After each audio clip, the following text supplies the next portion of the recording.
छिटाई थी देखल जाओ। चल ले तू नहवा खूब गरियाबे। जे जा है चोर सखी सुना लो खबर है। जे जा है चोर सखी सुना लो खबर है। पॉकेटवा में चोरई तो लाबा रखी ह नजर है। पॉकेटवा में चोरई तो लाबा रखी ह नजर है। पॉकेटवा में चोरई तो लाबा। दीदी तो हर सावर लागे तो बड़ी गोरी है। दीदी तो हर सावर लागे तो बड़ी गोरी है। लाबा छोड़ के करबो साली दिला बेतोर चोरी है। लाबा छोड़ के करबो साली दिला बेतोर चोरी है। लाबा छोड़ के करबो साली।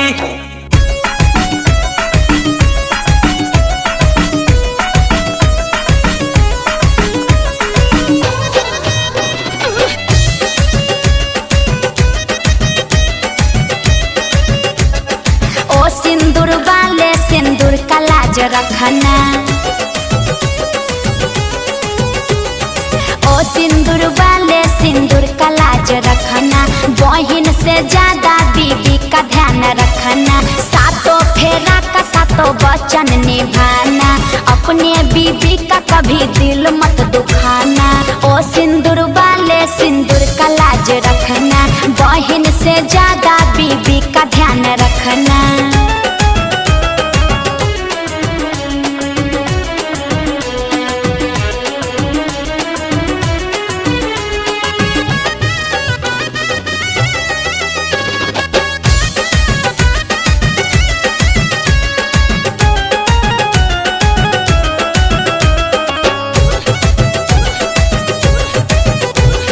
घूंघट देने देखो भैंसुर जी आया। घूंघट देने देखो भैंसुर जी आया। पूछो सखी क्या है हाथ में छुपाया। पूछो सखी क्या है हाथ में छुपाया। पूछो सखी भैंसुर साला का करेंगे दूर गतिया। भैंसुर साला का करेंगे दूर गतिया। सोना कह के लाया पीतल का नथिया। सोना कह के लाया पीतल का नथिया। भैंसुर साला ये रे सब चुमावे रही और छोटी भौजी लाए रही। ये बात है। अरे हमरा सब पता है, रुक न बताओ ये। भौजी भैया से छुआई है नहाई है नहीं।